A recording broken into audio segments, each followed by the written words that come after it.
Welcome to SS news. నేను మీ శోభ.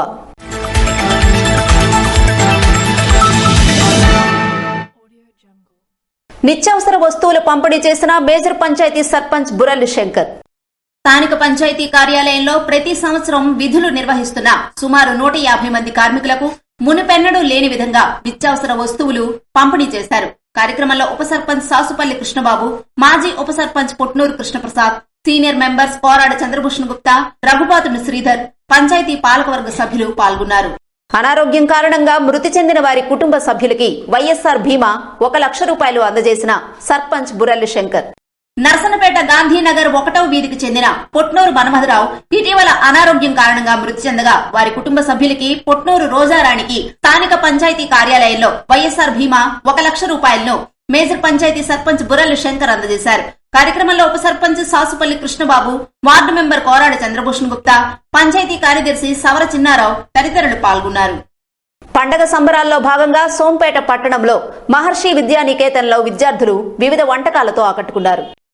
శనివారం సోంపేట పట్టణంలో మహర్షి స్కూల్ ఆవరణలో ప్రతి ఏడాది జరుపుకుంటున్న పండగ సంస్కృతిని విద్యార్థులకు గుర్తు చేస్తూ యాజమాన్యం ఆధ్వర్యంలో పండగ సంబరాలు ఘనంగా నిర్వహించారు.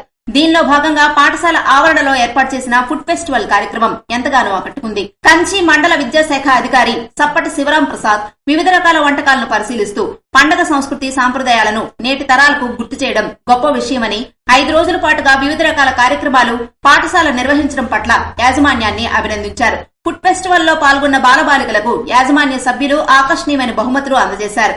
సందర్భంగా మండల విద్యాశాఖ అధికారి శివరాం ప్రసాద్ మాట్లాడుతూ పండగ సంస్కృతి గొప్పతనాన్ని కోసం వివరించారు.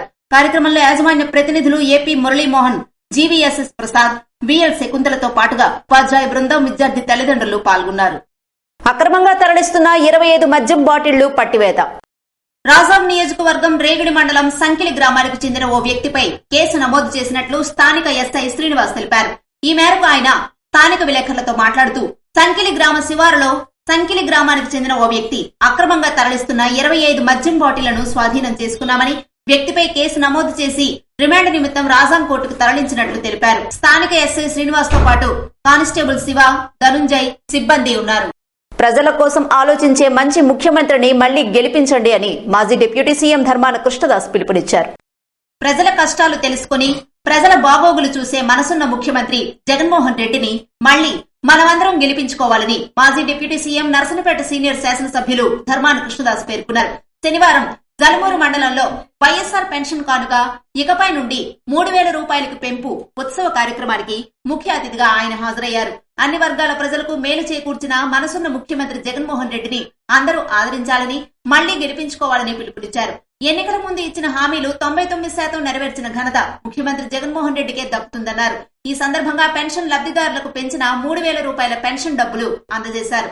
ఆయన మాట్లాడుతూ ఎన్నికల ముందు తెలుగుదేశం పార్టీ నాయకులు మాయమాటలు చెప్పి ఓట్లు దండుకోవడానికి వస్తుంటారని, వారి కళ్లబొల్లి మాటలు ప్రజలెవరూ నమ్మొద్దని హితో పలికారు. రాష్ట్రంలో జగన్మోహన్ రెడ్డి ప్రభుత్వం విజయాన్ని ఎవరూ ఆపలేరని స్పష్టం చేశారు. కార్యక్రమంలో సర్పంచ్లు, ఎంపీటీసీలు, వైఎస్ఆర్ కార్యకర్తలు, అభిమానులు పాల్గొన్నారు. అరాచక పాలనకు స్వస్తి పలకాలి అని మాజీ ఎమ్మెల్యే గుండా లక్ష్మీదేవి పిలుపునిచ్చారు.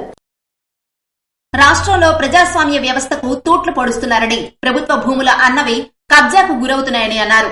రానున్న కాలంలో మహిళలకు ప్రాధాన్యత ఇస్తూ మేనిఫెస్టో రూపొందించామని, సూపర్ 6 పేరిట రూపుదిద్దుకున్న ఈ ఎన్నికల ప్రణాళికలో ఆడబిడ్డ నిధి కింద 18 ఏళ్లు పైబడిన మహిళలకు 1,500 రూపాయలు చొప్పున చెల్లిస్తామని, తల్లికి వందనం పేరిట ఇంట్లో ఎందరు చదువుకున్న పిల్లలుంటే అందరికీ 15,000 రూపాయలు చొప్పున చెల్లిస్తామని తెలిపారు. ఏడాదిలో 3 గ్యాస్ సిలిండర్లు ఫ్రీగా ఇస్తామని, ఆడబిడ్డలకు ఆర్టీసీ బస్సుల్లో ఉచిత ప్రయాణ సౌకర్యం కల్పిస్తామని అన్నారు. రైతుకు పెట్టుబడి సాయం కింద 20,000 రూపాయలు ఇస్తామని, ప్రతి ఇంటికి తాగునీరు, ట్యాప్ కనెక్షన్ ఇస్తామని తెలిపారు. 5 ఏళ్ల కాలంలో ఒక్కో కుటుంబానికి 6 లక్షల రూపాయలు లబ్ధి చేకూరుస్తున్నామని, రానున్న కాలంలో పేదల ఉన్నతే ధ్యేయంగా పరిపాలన సాగిస్తామని గుండా లక్ష్మీదేవి చెప్పారు. వైసీపీ పాలనలో ఏ వర్గం సంతృప్తిగా లేదని, బీసీల బాగును పట్టించుకోలేదని విమర్శించారు. కార్యక్రమంలో రాష్ట్ర రైతు సంఘ ప్రధాన కార్యదర్శి సింతు సుధాకర్, జిల్లా టీడీపీ అధికార ప్రతినిధి ముద్దాడ కృష్ణమూర్తి నాయుడు, రూరల్ మండలం తెలుగుదేశం అధ్యక్షుడు తీర రమణయ్య తదితరులు పాల్గొన్నారు. అందరికీ నమస్కారం. ఈ కార్యక్రమంలో పాల్గొన్న బీసీ ముఖ్య నేతలందరికీ కూడా పేరు పేరున నా నమస్కారాలు తెలియజేసుకుంటున్నాను. 4.5 సంవత్సరాలుగా వైసీపీ పాలనలో జరుగుతున్న అరాచకాలను, అదేవిధంగా వైసీపీ పాలనలో జరుగుతున్న అన్యాయాలను ప్రజల ముందుకు తీసుకువెళ్లడమే రా కదలిరా అన్న కార్యక్రమాన్ని ఈరోజు మనం నిర్వహించుకోవటం జరుగుతుంది. బీసీలకు మొట్టమొదటిగా అన్ని విధాలా ముందుకు తీసుకెళ్లిన వ్యక్తి నందమూరి తారక రామారావు గారు. ఆయన పార్టీ పెట్టిన తర్వాత బీసీలకు పెద్దపీఠం వేస్తూ 50% మంది బీసీ మినిస్టర్లు ఇచ్చిన ఘనత ఎన్టీ రామారావు గారిది.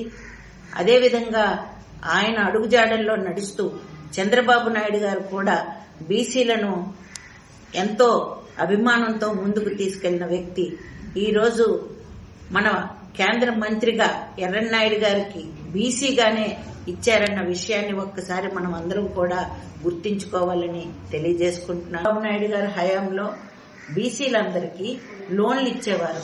బీసీ సప్లాన్ పెట్టి వాళ్ళకు బీసీలకు లోన్లు, వాళ్ళకి కావలసిన పరికరాల కోసం ఆదరణ పథకం, ఇలా అన్ని రకాల పథకాల ద్వారా బీసీలను ముందుకు తీసుకువెళ్లటానికి ఆయన ఎన్నో రకాలుగా ప్రయత్నాలు చేసేవారు. అంతేకాకుండా రాజకీయ నాయకులుగా కూడా బీసీని ఎదిగేటట్టు చేసిన గొప్ప వ్యక్తి చంద్రబాబు నాయుడు గారు. అదే తెలుగుదేశం పార్టీ అని కూడా తెలియజేస్తున్నాను.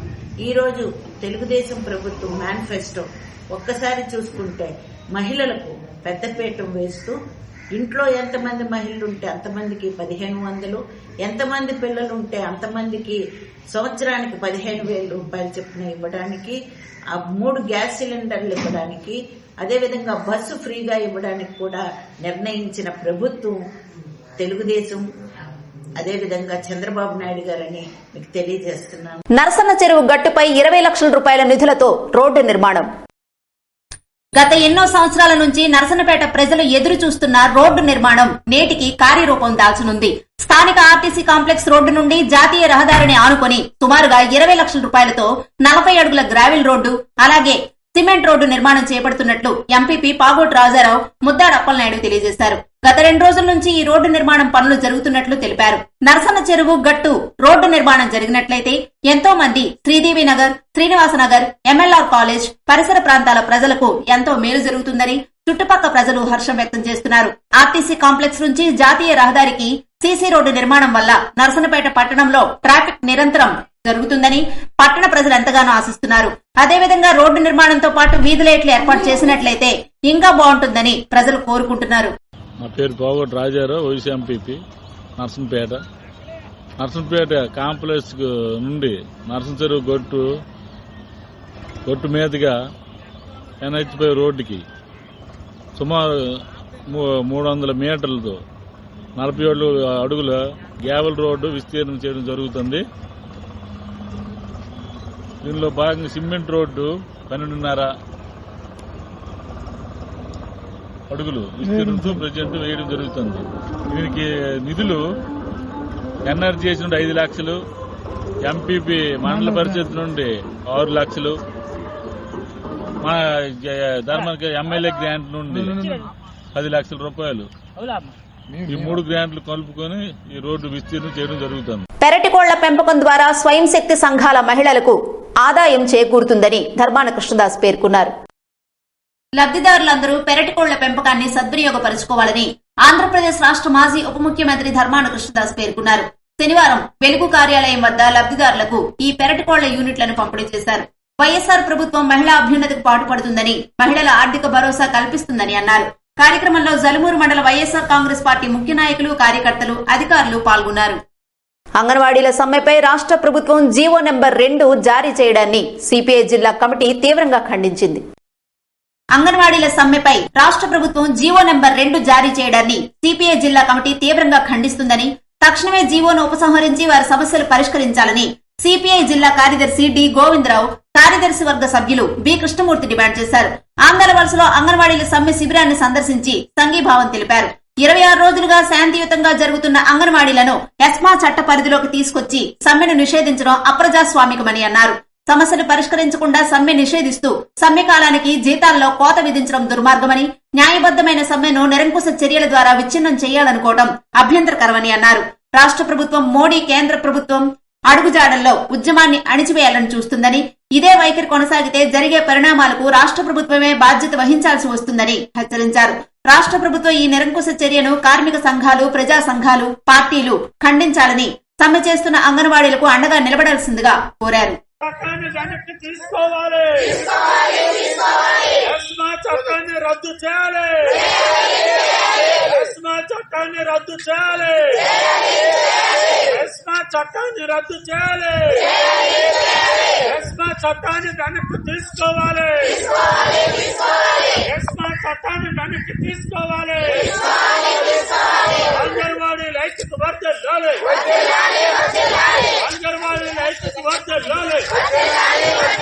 కళింగపట్నం ప్రభుత్వ జూనియర్ కళాశాల ప్రిన్సిపల్ అప్పల రాము ఆధ్వర్యంలో కళాశాల నూతన భవన ప్రారంభోత్సవ కార్యక్రమాన్ని నిర్వహించారు. శ్రీకాకుళం జిల్లా గార మండలం కళింగపట్నం ప్రభుత్వ జూనియర్ కళాశాల ప్రిన్సిపల్ అప్పలరాము ఆధ్వర్యంలో కోకావారి ప్రభుత్వ జూనియర్ కళాశాల నూతన భవన ప్రారంభోత్సవ కార్యక్రమం శనివారం నిర్వహించారు. ఈ జూనియర్ కళాశాల నూతన భవన ప్రారంభోత్సవ కార్యక్రమం ఆంధ్రప్రదేశ్ రాష్ట్ర రెవెన్యూ, రిజిస్ట్రేషన్ మరియు స్టాంపుల శాఖ మంత్రి ధర్మాన ప్రసాదరావు చేతుల మీదుగా నిర్వహించారు. ముందుగా పూర్ణ కలశంతో మంత్రి ధర్మానకు భాస్కర్ శర్మ, ప్రసాద్ శర్మ, కళాశాల ప్రిన్సిపల్ మరియు సిబ్బంది ఘన స్వాగతం పలికారు. భవన ప్రారంభోత్సవ కార్యక్రమం అనంతరం సమావేశం ఏర్పాటు చేశారు.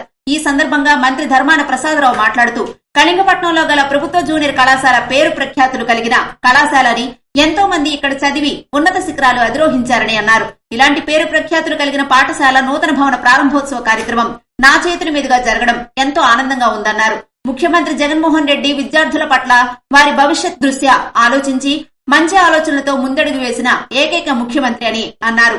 ఈ నూతన భవనానికి 2,31,00,000తో నిర్మాణం జరిగిందన్నారు. అనంతరం డాక్టర్ అంబేద్కర్, మహాత్మా గాంధీ తదితర విగ్రహాలకు పూలమాలలు వేసి నివాళులర్పించారు. బందరువానిపేటలో రోడ్డు పనులు, రైతు భరోసా కేంద్రం, అలాగే పూసర్లపాడులో రైతు భరోసా కేంద్ర ప్రారంభోత్సవ కార్యక్రమాలు కూడా చేపట్టడం జరిగిందని తెలిపారు. కార్యక్రమంలో గ్రామ పంచాయతీ అధ్యక్షులు లలిత, ఎంపీటీసీ చంద్రరావు కోర్ని, గ్రామ సర్పంచ్ పీస గోపి, గార మండల వైసీపీ సీనియర్ నాయకులు, పలు శాఖ అధికారులు తదితరులు పాల్గొన్నారు. ఇవి ఈనాటి వార్తలు. మరిన్ని వార్తలతో మళ్ళీ కలుద్దాం. చూస్తూనే ఉండండి ఎస్ఎస్ న్యూస్.